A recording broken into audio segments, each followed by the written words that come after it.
신앙적인 용어 가운데 섭리라는 단어가 있습니다.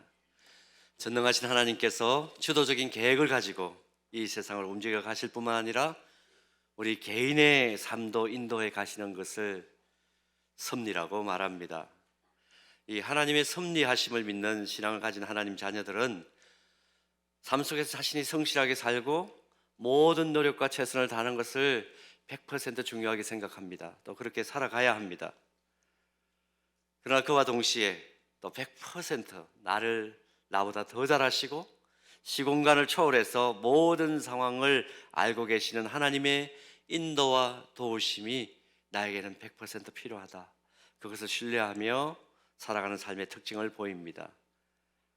그래서 하나님의 자녀들은 자신의 의식과 신앙 고백 속에 나의 인생 방향을 결정하는 것은 나보다 나를 더 잘하시는, 더 넓고 깊은 뜻을 가지고 계신 하나님의 인도하심에 따라 이루어진다 하는 믿음을 가지고 삽니다. 여러분들에게 여쭤보겠습니다. 하나님이 우리의 인생을 주관하십니다. 믿습니까? 그렇기 때문에 오늘도 하나님을 예배한 자리에 나왔습니다. 지난 주간에 대지진의 재난을 맞은 튀르키예 현지에서 우리가 보낸 헌금을 가지고 또 우리 교회뿐만 아니라 이번에는 KBM 우리 교회가 소속되어 있는 KBM 형제선교회 각 교회들이 협력을 해서 보낸 그 헌금을 가지고 그 정성을 모은 헌금으로 구호품을 전달하고 있는 백준호 선교사님 구호 현장의 생생한 사진을 보내왔습니다. 먼저 현장 사진을 한번 보시죠. 이거 직접 보내신 건데요. 집이 이렇게 되어 있다는 거 보여주셨고요. 천천히 넘겨주십시오. 이렇게 되어 있는 현장 가셔서 이제 구호품을 전달하는 겁니다. 구호품 전달하는 현장 사진들 좀 계속 보여주십시오. 이 사진을 보내왔어요. 이제 막 생필품 넣은 박스를 가지고 이제 전달을 합니다. 또 안에는 이런 내용물이 들어있다고 사진을 아주 정확하게 찍어서 보내오셨어요. 그러면서 저에게 보고서를 보냈는데요. 보고서 간추려서 잠깐 말씀을 드리면 이렇습니다. 샬롬, 3차 구호 사역 보고 드립니다. 긴급 구호가 필요한 사만다흐 지역에 급히 내려왔습니다. 사만다흐는 성경의 실루기아 지방입니다. 12만 명이 거주하는 이 도시인데 큰 지진 피해에 비해서 구호가 잘 이루어지지 않는 그런 곳입니다. 엊그제 한국의 한 신문은 구호의 사각지대를 다루는 기사에서 이 사만다흐 지역을 대표적으로 소개하기도 했습니다. 도시의 풍경은 말로 다 할 수 없을 정도로 파괴되어 사용 가능한 건물의 20%가 채 되지 않고 이마저도 지진 트라우마 때문에 실제로 거주하는 사람은 없습니다. 밤에 나가보니 불이 켜진 건물이 하나도 없었습니다. 이런 곳에서 현지의 교사연합회가 지역사회를 도우려고 노력하고 있었습니다. 이번 저희 구호 방문도 이들의 요청으로 이루어지게 되었습니다.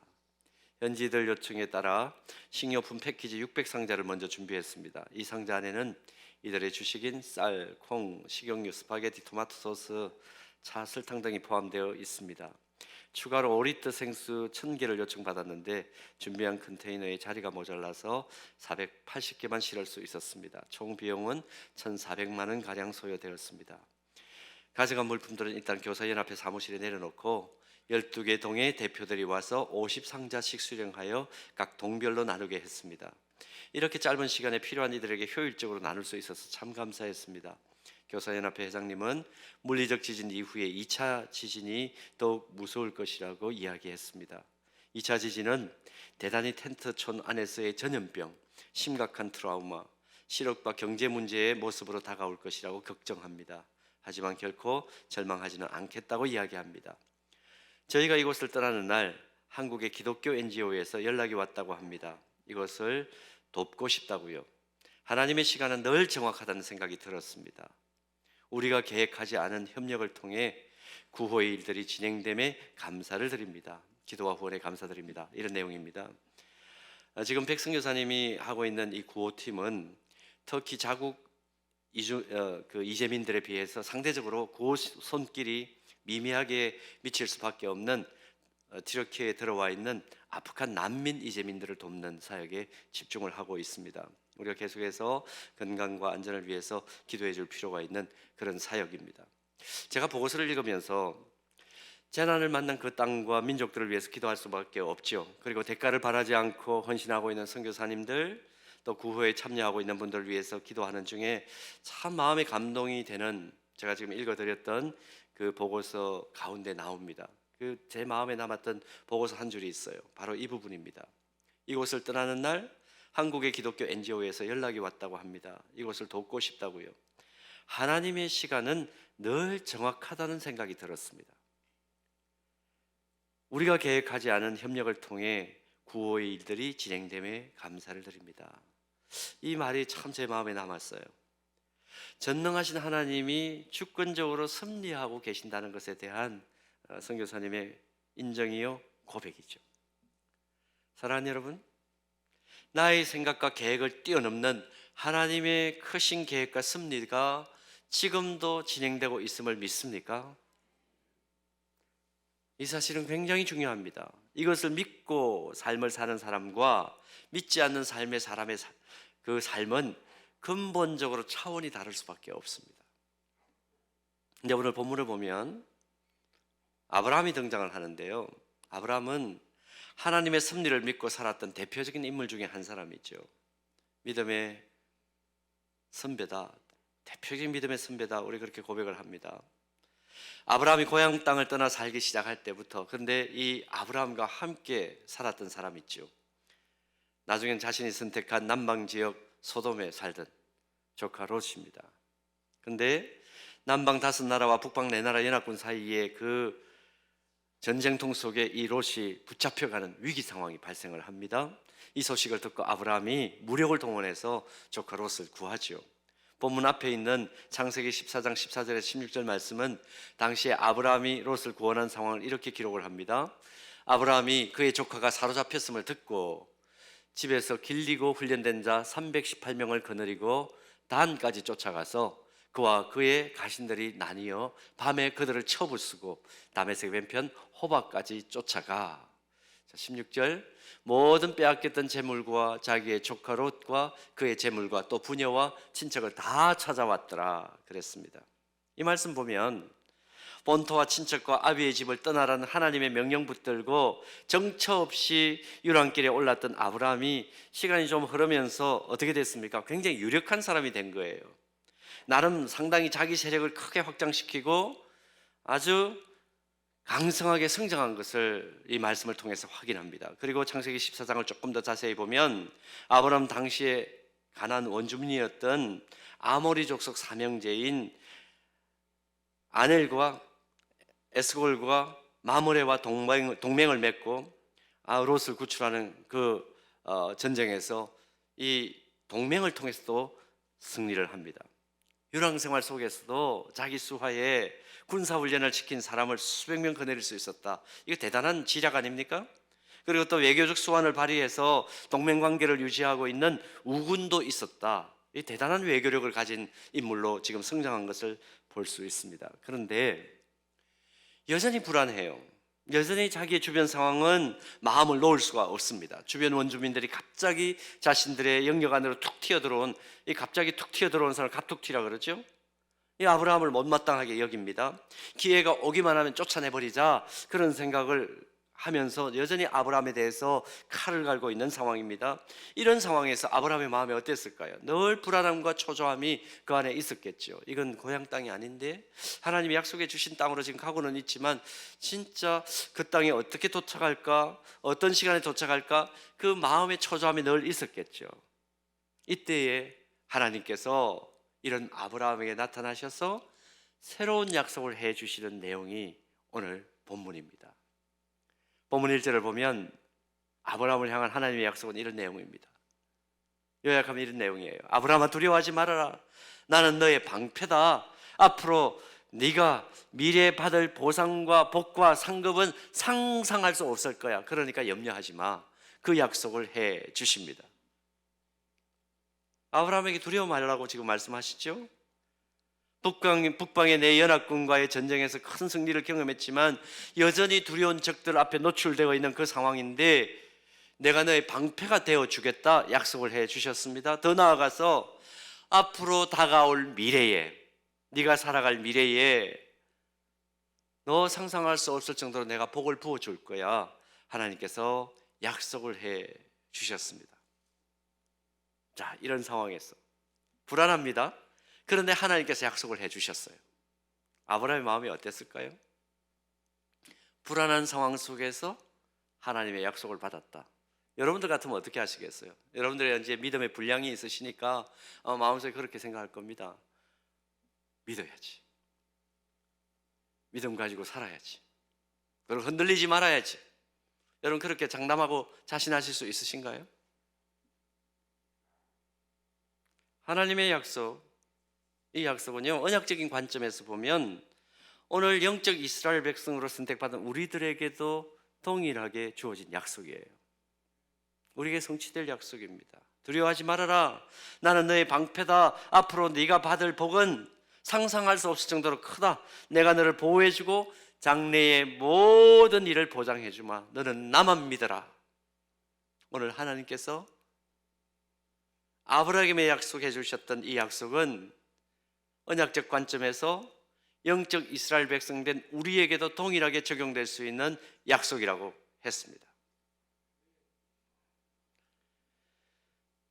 사실 그런데 여러분, 위험 가득한 세상을 살면서 우리가 성공적인 인생을 살려면 어떻게 해야 됩니까? 먼저 인간적인 열심 필요하죠. 성실함 필요합니다. 치열한 준비가 필요합니다. 노력이 필요합니다. 지혜도 필요합니다.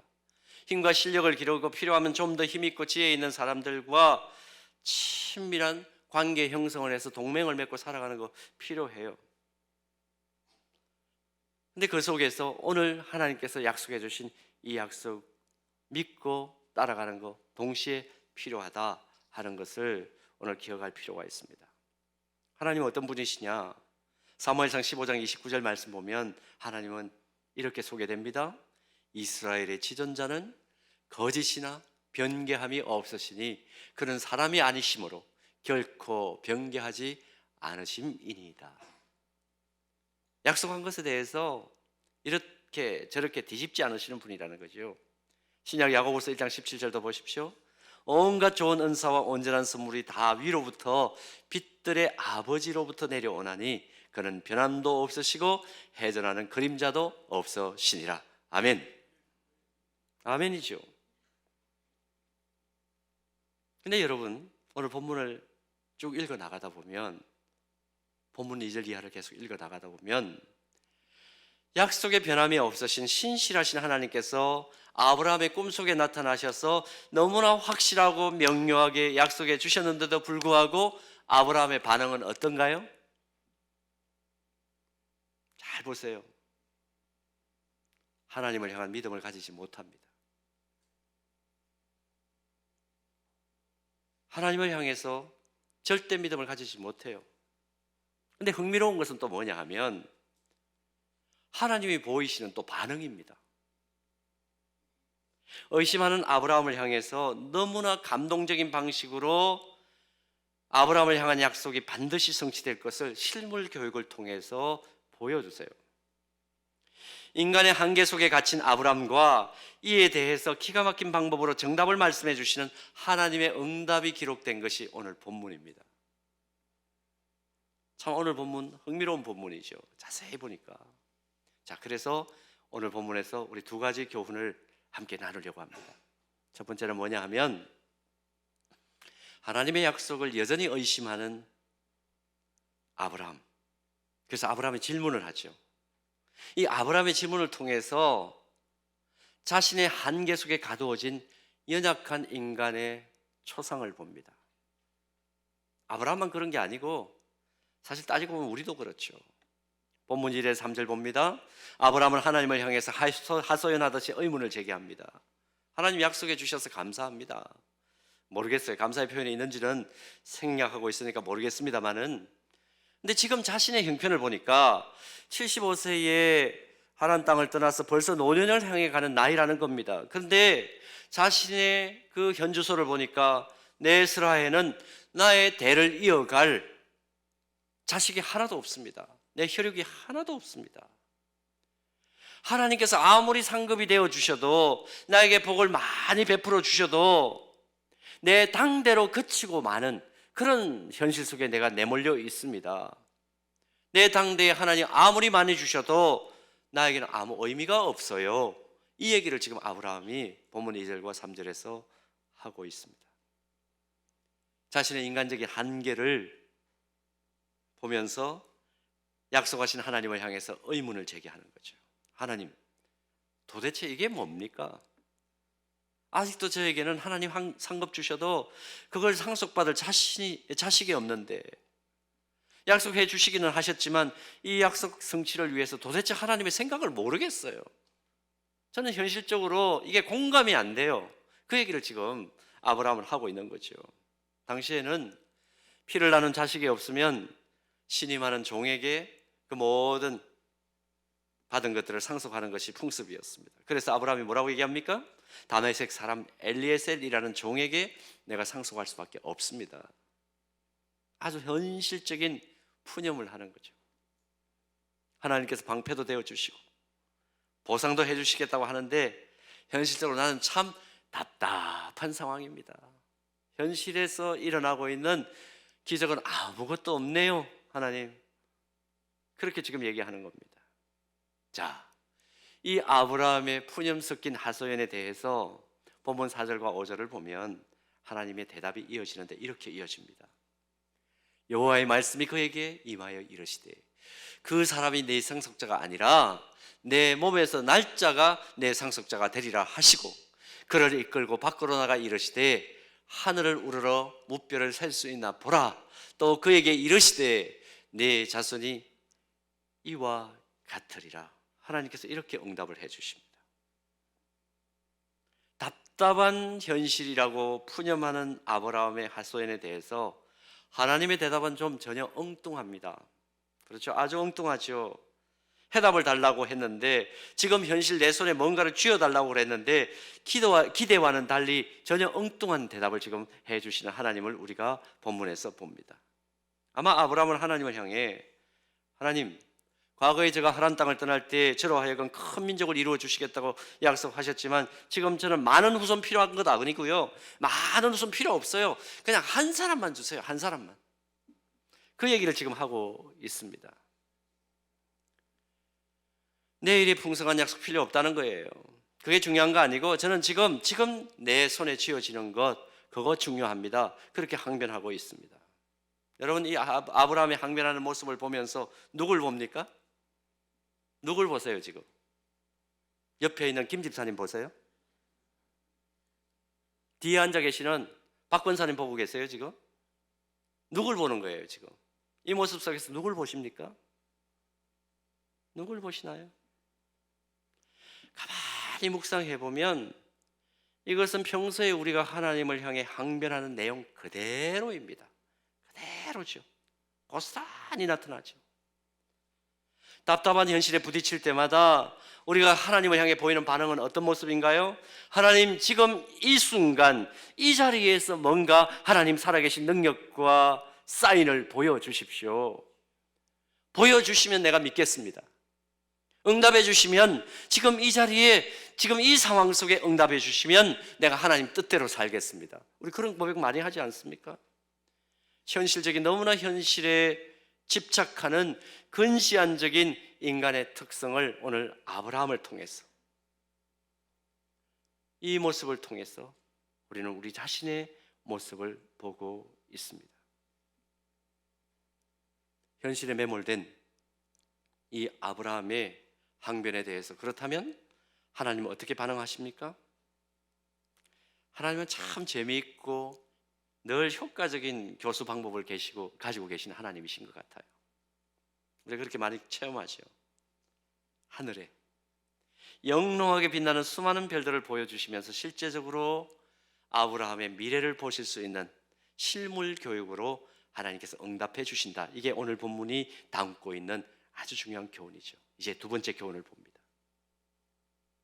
하나님은 하나님의 자녀들을 향한 원대한 계획을 항상 준비하고 계신 하나님이시다 하는 교훈을 오늘 이 본문 속에서 봤습니다. 현실에 얽매여 답답한 아브라함을 하나님께 집 밖으로 데려가십니다. 그리고 아주 실제적인 교육 현장을 보여주시죠. 그때가 캄캄한 밤이었습니다. 고대 사회에서는 다른 불빛들이 귀했으니까 아마 더 캄캄했을 거예요. 그리고 말씀합니다. 하늘을 쳐다보아라.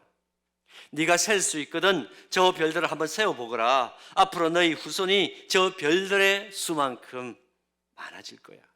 그날 밤 아브라함은 윤동주 시인이 썼던 시 제목대로 별 해는 밤을 보냈겠죠. 별 하나, 별 둘, 별 셋.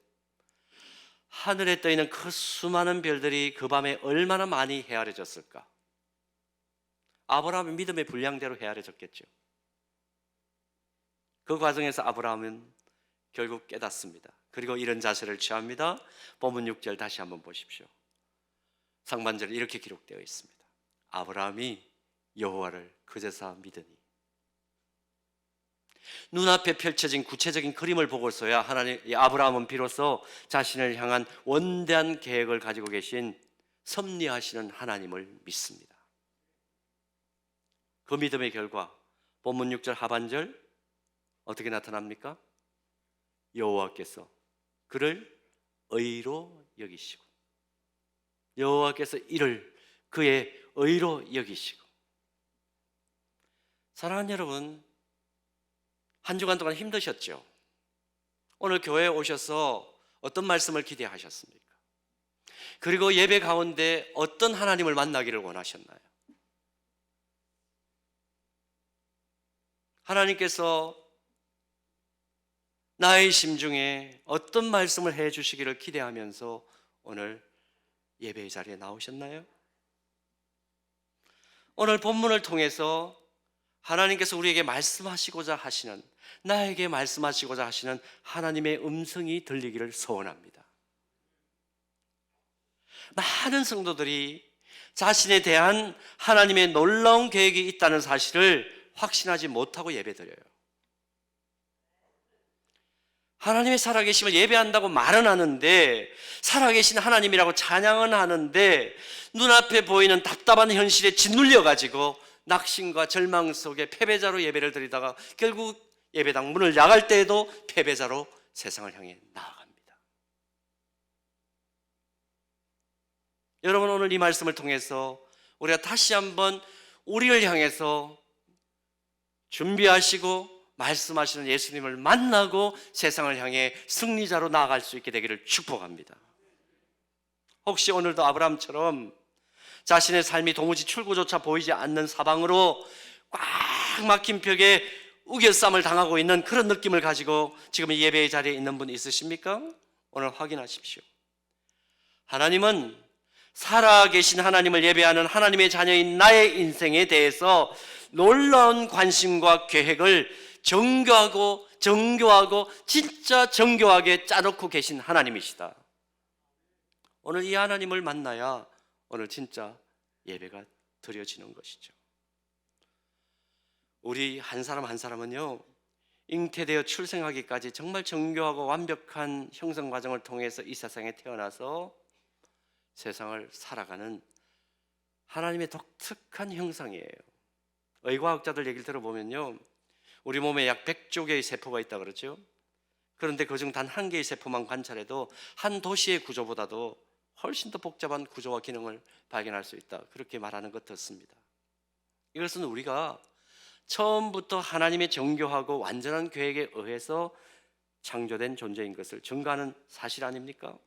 자, 우리의 몸이 그렇다면 육체만 그럴까요? 우리의 영혼과 우리의 인생과 우리의 미래, 하나님께서 그저 아무렇게나 내팽개쳐 두실 리가 없습니다. 절대로 그런 하나님 아니시라는 거 우리가 깨닫고 알고 있지 않습니까? 제가 아는 장로님 가운데 제가 한번 미국을 갔을 때 한인교회에서 만난 장로님이 있어요. 집안이 너무 어려워가지고 한글 이름 석자만 제대로 쓸 줄 아는 그런 장로님이셨습니다. 고생 끝에 한국에서 고생을 하다가 어떻게 미국을 이민을 가셨어요. 한글도 제대로 못 쓰시는 분이 영어 세계 속에서 얼마나 힘드셨겠습니까? 상상을 할 수 있는 일이죠. 그런데 어쨌든 뭐 다 각설하고 이분이 성공을 하셨어요. 근데 그분 칠순잔치에 제가 어떻게 끼었습니다. 근데 이렇게 이제 한국에서 왔다고 제가 이제 헤드 테이블에 앉았는데 한 분이 옆에서 묻더라고요. 장로님, 지금 성공하셨는데 장로님이 글을 좀 더 알았더라면 더 성공하지 않으셨을까요? 장로님 얘기가 참 인상적입니다. 내가 먼저 만약에 글을 읽을 줄 알았다면 아마 저는 일찍 알코올 중독자가 됐을 거예요. 이렇게 대답을 하시더라고요. 무슨 얘기인가 가만히 들어보니까 집이 너무 가난하니까 어릴 때부터 그런 생각이 들었대요. 왜 나는 이렇게 가난해야 되나? 왜 나는 이렇게 빽이 없나? 그런 생각 많이 했대요. 근데 글을 읽을 줄 알았더라면 자기는 아주 비관적인 글들만 찾아 읽었을 거라는 거예요. 그리고 딴 사람들하고 비교하고 자기 인생과 또 타인의 인생을 비교하면서 아마 비관만 하다가 그 비관적인 글들의 영향을 받아가지고 일찍 알코올 중독자가 돼가지고 한국에서 죽었을 것이라고. 그러면서 이렇게 얘기하시더라고요. 읽을 줄 모르니까, 읽어지는 게 없으니까 아는 게 없고, 아는 게 없으니까 그저 하나님 보이지 않으시지만 하나님 보이지 않는 게 자기는 너무너무 좋았대요. 사실은 눈에 뵈는 게 없으니까, 눈에 뵈는 게 없으니까 그저 눈 감고 하나님 앞에 기도하면 하나님께서 이렇게도 말씀해 주시고 저렇게도 말씀해 주시는 것을 실제적으로 경험하다가 오늘 이 자리까지 왔다는 거예요. 그저 아는 게 없고 뵈는 게 없으니까 내 인생을 향한 하나님의 계획을 기도하는 가운데 계속 물으면서 하나님께서 길을 열어주시는 대로 우직하게 걸어오다 보니까 여기까지 왔노라고. 그 말씀이 저는 잊혀지지가 않아요. 사랑하는 예배자 여러분, 어찌 보면 우리의 시각에서 하나님은 좀 엉뚱한 방식으로 일하시는 하나님이세요. 아니, 엉뚱한 정도가 아니라 도무지 우리의 지각으로는 이해할 수 없는 불가해한 하나님을 때때로 우리는 만납니다. 당장의 응답을 기대했는데 하나님은 침묵하실 때가 많고요, 현실적인 문제 때문에 하나님 앞에 엎드렸는데 하나님은 동문서답 하듯이 먼 미래에 너 이렇게 될 거야 이런 식으로 툭 던져주시는 그런 응답을 해주실 때도 있습니다. 이럴 때 뭐가 필요할까요? 아브라함에게서 오늘 뭘 발견합니까? 하나님을 믿는 믿음이 필요하다는 겁니다. 믿음이 필요해요. 어떤 믿음? 나보다 나를 더 잘하시는 하나님께서 나를 구체적으로 섭리하시며 인도하고 계신다는 믿음. 아무리 불가능해 보이는 상황이라 할지라도 정답을 가지신 하나님은 가능하다고 말씀하시는 그 하나님이신 것을 믿는 믿음. 사방에 우겨쌈을 당하고 아무도 날 사랑하지 않는 것 같은 그런 상황 속에 직면한다고 할지라도 나를 향한 정답을 가지고 계신 우리 아버지신 하나님께서 나 너 사랑해 라고 말씀하시는 것을 들을 줄 아는 믿음. 이제 더 이상 길이 안 보인다, 좌절할 수밖에 없는 상황 속에 놓여 있을 때라도 내가 너 발걸음 인도의 줄이라고 말씀하시는 정답을 제시하시는 하나님을 믿는 믿음. 하나님, 저 아무것도 할 수 없어요. 자포자기할 수밖에 없는 상황 속에 내몰려도 내게 능력 주시는 자 안에서 내가 모든 것을 할 수 있다고 그 약속의 말씀 붙잡고 다시 일어설 수 있는 믿음.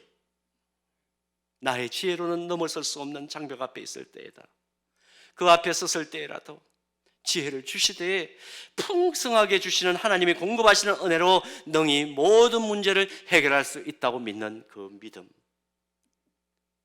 주변에 아무도 신뢰할 수 없는 상황이고 고독하게 그냥 혼자 서 있는 그런 상황을 맞이해도 내가 너를 떠나지도 않으리라, 버리지도 않겠다고 약속하시는 하나님의 약속의 말씀을 붙잡고 세임 얻어 전진하는 믿음.